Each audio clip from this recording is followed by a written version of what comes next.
ಸಿಂಹರಾಶಿಯವರಿಗೆ ನೋಡಿದ್ರೆ, ಸಿಂಹರಾಶಿಯವರಿಗೆ ದ್ವಿತೀಯ ಸ್ಥಾನದಿಂದ ಮತ್ತೆ ಅಷ್ಟಮ ಸ್ಥಾನದಿಂದ ರಾಹುಕೇತುಗಳ ಸಂಚಾರ ಅವರ ಒಂದು ಜನ್ಮ ಸಪ್ತಮಕ್ಕೆ ಆಗ್ತಿರುವಂಥದ್ದು.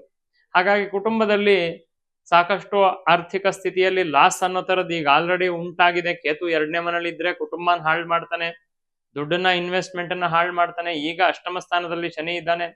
ಗುರುವಿನ ಸಂಚಾರ ಒಂದು ಈ ಎಲ್ಲವನ್ನ, ಅಂದ್ರೆ ಹೇಗೆ ಒಂದು ಸೂರ್ಯ ಬಂದ ಅಂತಂದ್ರೆ ಮಂಜುಗಡ್ಡೆ ಎಲ್ಲ ಕರಗತ್ತೋ ಹಾಗೆ ಎಲ್ಲ ಸಮಸ್ಯೆಗಳಿಗೆ ಸ್ವಲ್ಪ ಉಪಶಮನ ಕೊಡುವಂತಹ ರೀತಿಯಲ್ಲಿ ಗುರುವಿನ ಸಂಚಾರ ಅನ್ನುವಂಥದ್ದು ಆಗ್ತಿದೆ.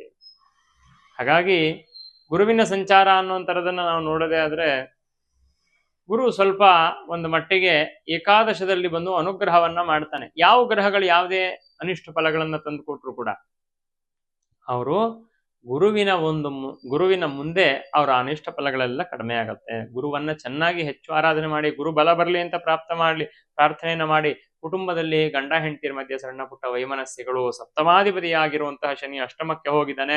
ಸಪ್ತಮದಲ್ಲಿ ಯೋಗ ಇರುವಂಥದ್ದು ರಾಹುವಿನ ಯೋಗ.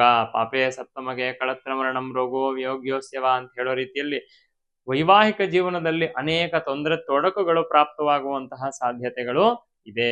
ಹಾಗಾಗಿ ವೈವಾಹಿಕ ಜೀವನವನ್ನ ಚೆನ್ನಾಗಿ ಇಟ್ಕೋಬೇಕು. ರಾಹುಕೇತು ಪೂಜೆಯನ್ನ ಮಾಡಿಸ್ಬೇಕು.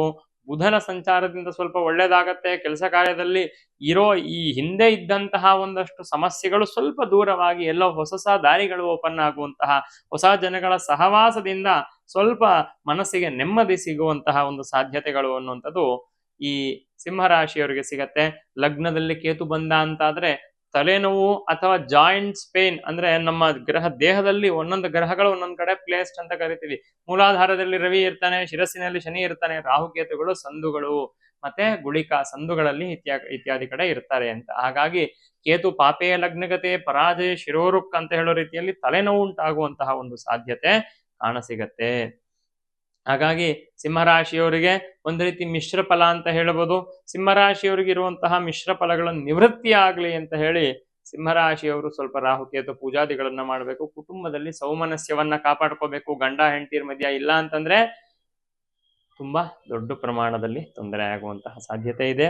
ಹಾಗಾಗಿ ಸಣ್ಣ ಪುಟ್ಟ ರೀತಿಯಲ್ಲಿ ಇರುವಂತಹ ಸಮಸ್ಯೆಗಳನ್ನ ಅಷ್ಟರಲ್ಲೇ ಬಿಟ್ಟು ಜೀವನವನ್ನ, ಯಾಕಂದ್ರೆ ಜೀವನಕ್ಕಿಂತ ಯಾವುದು ಮುಖ್ಯ ಅಲ್ಲ. ಇವತ್ತು ನಾವು ಕೋಪದಲ್ಲಿ ನಮ್ಮ ಮನಸ್ಸು ಸರಿಗಿಲ್ದೇ ಇರೋ ಸ್ಥಿತಿನಲ್ಲಿ ಏನಾದ್ರೂ ಮಾಡ್ಬೋದು, ಆದ್ರೆ ಅದು ನಮಗೆ ಮುಂದೊಂದು ದಿವಸ ಯಾವ ರೀತಿ ಪರಿಣಾಮ ಉಂಟಾಗತ್ತೆ ಅದು ಬೆಳೆದು ಅನ್ನೋದು ನಮಗೆ ಗೊತ್ತಿಲ್ಲ.